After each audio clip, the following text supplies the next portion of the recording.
Hi, Bother Brigade. Here's what's bothering me today. This is going to be, unfortunately, probably very late compared to usual because, again, as some of you know, we had some tech troubles yesterday. Your boy kind of maybe sort of fixed it. Fixed seems to be only temporary and potentially in and out. So, fingers crossed this holds up and this actually gets out today. But we're still experiencing some problems, but not as many problems as the entire week was. In fact, it was so bad I'm basically having to split this into regular Sunday Sum Up stuff and just more pandemic-related terribleness. But yeah, welcome to the Sunday Sum Up, everyone. This first one is one of the lighter ones I got, but still pretty terrible. It might sound like a marketing gimmick, but the founders of the first LGBT plus cryptocurrency, Maricoin, said they want to harness the community's economic power with the aim of changing the world. So, as far as I can tell, this article was already deleted off of Openly. And for those who are aware, I am really weirded out by the name Maricoin because the F slur in Spanish is maricón. So, that's hella sus to me. I don't know if that's intentional because, again, seems like the article was deleted. I feel like some people are really mad about crypto bros just pushing crypto on everything now to just try and enrich themselves. Almost like, again, capitalism fucking ruins everything. Like, in what way is cryptocurrency going to change the world, especially for the better, for the LGBTQ community? How is cryptocurrency going to prevent red states from legislating against them and being victims of sexual and violent domestic abuse? Like, in what world does cryptocurrency help the LGBTQ plus community? Sweet merciful Christ. So like I said, that's lighter fare, but what's not lighter fare is an unfortunate development, if you want to call it that, in relation to the George Floyd story and saga. And fair warning, it's distressing. George Floyd's 4-year-old niece was shot in her sleep after bullets were fired into her father's apartment, and it took 4 hours for the Houston Police Department to arrive. Ariana DeLane has a punctured lung, a punctured liver, and 3 broken ribs. Houston police have no suspects. I'm sorry, what the fuck? This begs the question, are Houston police incompetent? Or did they think, oh, well, you know what? We just don't like these people at all, so we're just going to be really slow to respond, which makes them woefully corrupt on top of being inept? Or is it just, the pandemic has taken out so many officers that they had so few officers to respond to any kind of call? Either way, this is all multiple failings of society, right? Black people really can't have a moments of peace, can they? So yeah, after that, I'm going to try and make it a little bit lighter. So I guess now it's finally the time to talk about James Lindsay and his hilarious cope.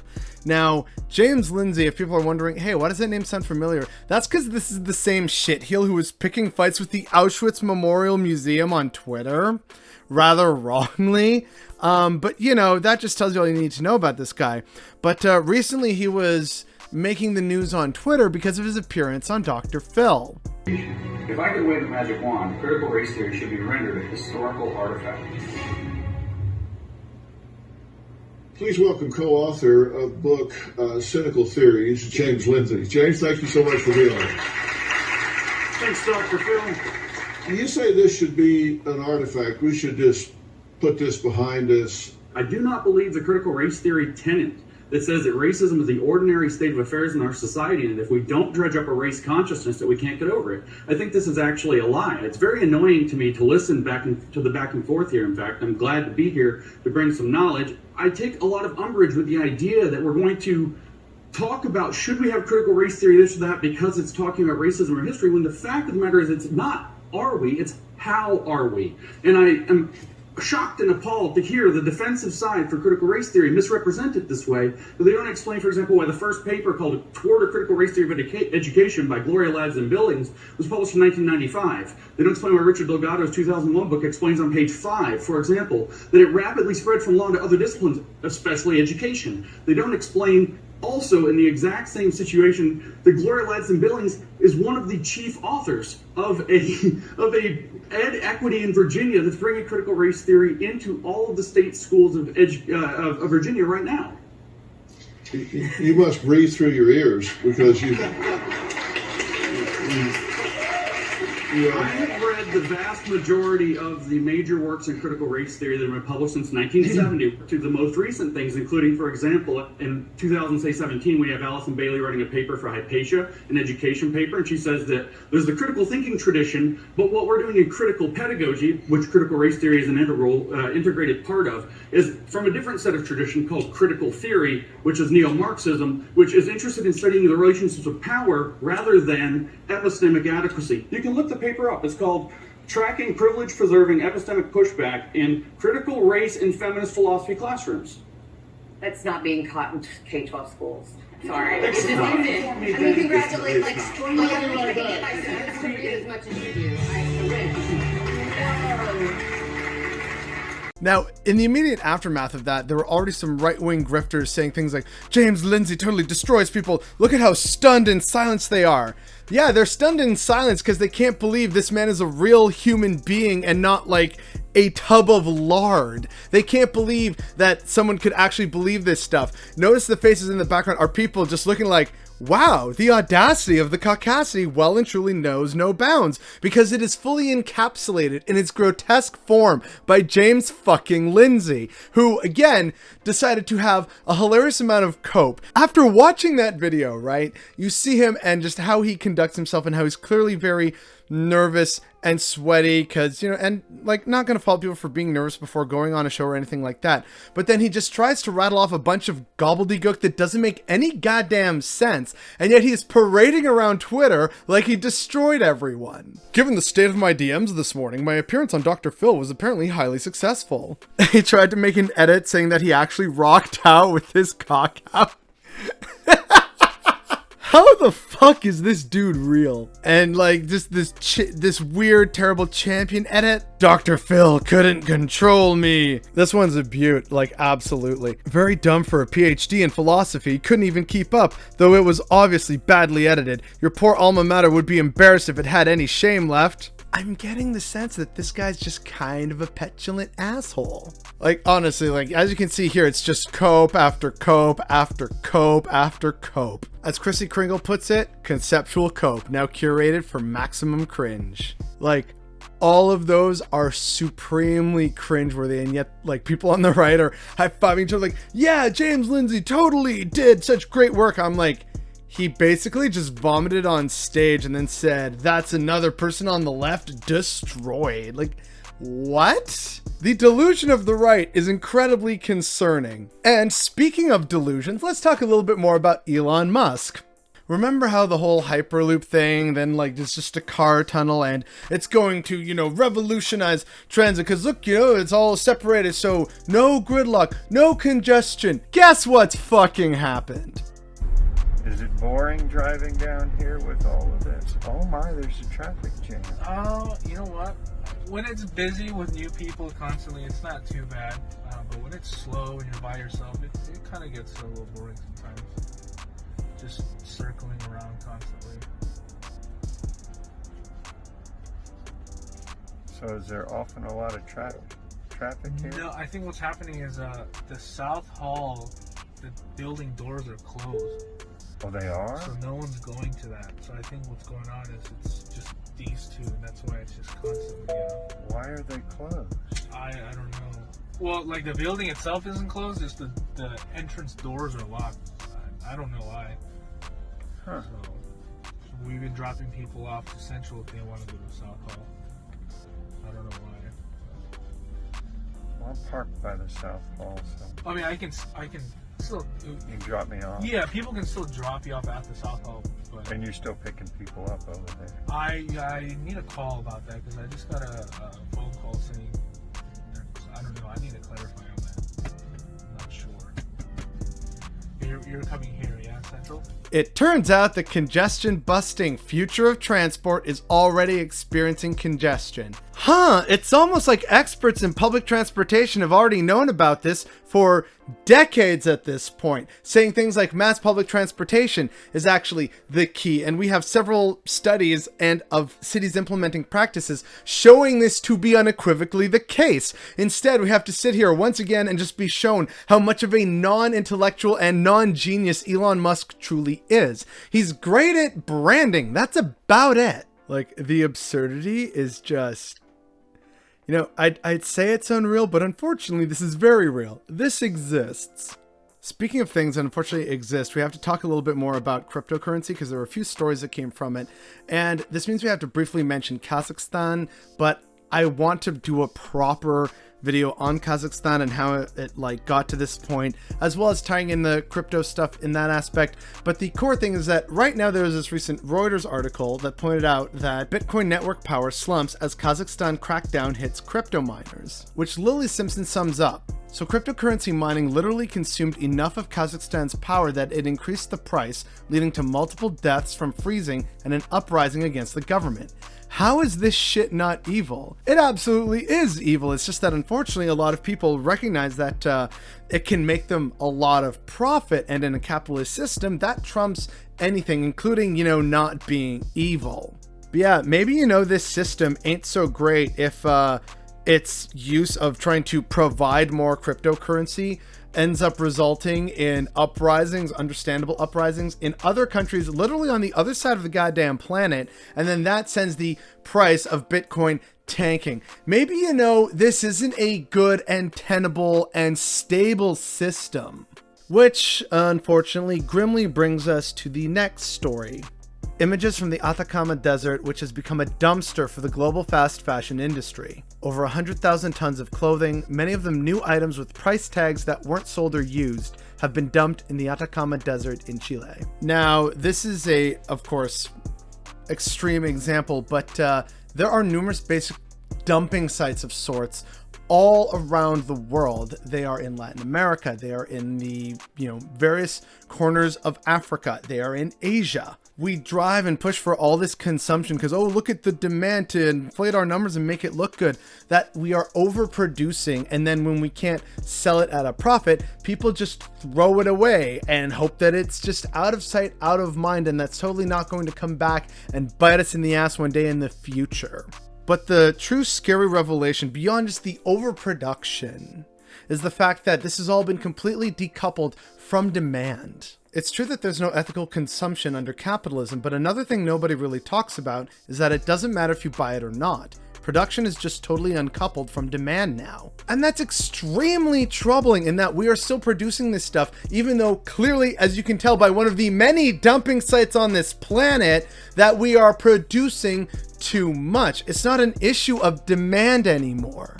And so what this means about what's going on behind the scenes and if we can truly stop at all is deeply troubling. Which, again, in terms of just trying to see the world increasingly through rose-colored glasses and escaping onto the internet, that, at least in my opinion, is the conspiracy about the metaverse, is the real world is getting too depressing. So let's all just go online where, you know, we can create artificial scarcity and, like, do cool stuff and watch videos and, like, get into the metaverse and, you know, do cool stuff and chat with people and truly express yourself. And there's all anonymity and it's, like, just total freedom. Come on, just become totally permanently online. That's not bad, right? I say this because I keep seeing articles like this. Building trees in the metaverse might actually save the forest. A team of programmers and scientists are creating 3D models of certified real trees, the first of their kind. Maybe we could just, like, I don't know, actually save the fucking forests? Why is humanity like this? Most of us know it's wrong, but we're led by people who think this is fine. You know, to quote the person who first brought this to my attention, love this trajectory we're on. Seems good. I know, right?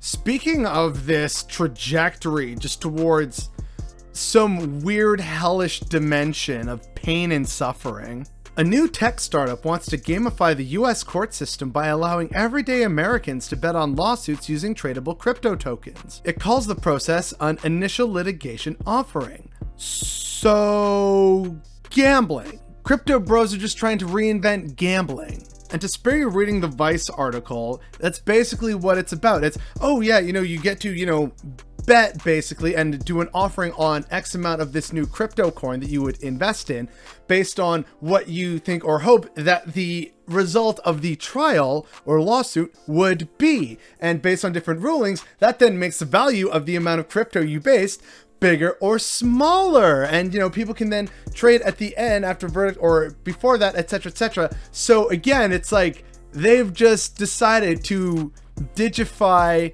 gambling And they've just brought cryptocurrency to gambling. Like, this is the kind of stuff bookies have been doing for centuries at this point. Take your bets on this, whether it's a horse race, a political outcome, a sports game, etc., etc. Now they're just doing the same, but for legal litigation. Oh my god. Like, I need crypto bros to just fucking stop. Like with Dogecoin and stuff, to the moon. Yeah, if all these fuckers could just go to the moon and stay there already, that would be fine in my books. Another group of people who need to leave this planet are the people who are responsible for the following unfortunate story. Following an investigation, it was discovered that the fire at a Knoxville Planned Parenthood was arson, according to investigators. The only provider of hormone therapy in Eastern Tennessee for transgender people has been burned down. There are no other Planned Parenthoods or clinics 2 hours in all directions. This is a tragedy for those seeking reproductive services as well as a large number of trans people. And they say it's arson, but let's call this what this is. It's a form of terrorism. You're basically trying to prevent people from expressing themselves truly because it's not against what you want to happen. So you are using violence and destruction to achieve your political aims. And I guess this is also especially personal to me because one of my few Southern friends lives in Knoxville, Tennessee. And if you're wondering, oh, wow, geez, yeah, I'm sure glad I don't live in America because all these stories are from America. Oh, hold up. I have a few terrible stories from here north of the border. The first one, and infuriating, and it's unfortunately from the Maritimes, is this following story involving our favorite sport of hockey. Keegan Mitchell, a junior hockey player in Prince Edward Island who publicly criticized officials for the response to a racial slur aimed at his teammate, has now been indefinitely suspended by the league for violating its social media policy. So, speaking up against racism thrown at, a friend or a fellow teammate's way, that, speaking up against that and against racism, that's really bad because that violates a social media policy. But just casually saying racism and in a junior hockey league, meaning these are kids, that's totally fine, right? This is Canada's game. This is the great game, right? This is what we love, and we're, look, it's so much more accepting now, right? Yes, we've made great strides and improvements recently, but holy fuck am I tired of hearing about racist instance in hockey after racist instance of hockey year after year and multiple times a year. But it's especially damning that, this child calling out the lack of response from adult officials is the one being punished and not the person who threw the racial abuse or the officials who refused to condemn it or act upon it. Absolutely infuriating and shameful on the part of the adults, but hey, to Keegan Mitchell, good on you for standing your ground and standing up for what's right.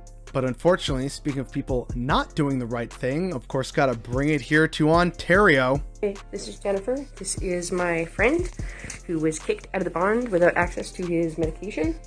He has diabetes, cancer, pretty severe asthma, and was outside for several days, and this is what happened. I went to the kitchen where they were preparing, the meals for the delivery. I asked the lady sat there if I could get my meal early because I'm diabetic, because I always used to get it. And they were giving me an attitude, so instead of causing a problem, I was going to the front desk to have them call the supervisor. Halfway there, one of the staff that stopped me, and I looked up at him, and he said, "What seems to be your problem, bud? They're not special, they're not privileged." I said, "I'm diabetic, I get my meals early." "Well, that's too bad. You'll get served a supper when the rest of the people do. And by the way, sir, you should go have a shower, and by the time you're done your shower, your supper will be there." And then because of that, just threw me off. I ended up saying something rude to him back. And that's going on for 3 days. The supervisor comes down, says, "I don't know how much sickness you got. I will not see them throw you out on the street." He goes to the staff I was arguing with. Not even 4 seconds in the talking to the staff that I was arguing with, the supervisor come straight towards me and said, "Yeah, sorry, you have to go. You're fired." So that is a video of, as you can tell, a very sick old man being kicked out of a service shelter, basically. The way it works is this. A service restriction, removing a client from a shelter, is supposed to be a last resort used by shelter providers with many conditions and procedures in place. But here's the reality at the Dixon Hall run Bond Hotel. It's absolutely egregious what happened to this poor man, especially when, you know, given the context of the video, that should not have happened. So either they were looking for an excuse to just kick him out because they just didn't want him around because, yeah, maybe he's uppity sometimes, but the whole story just speaks to the callousness that has infested society now.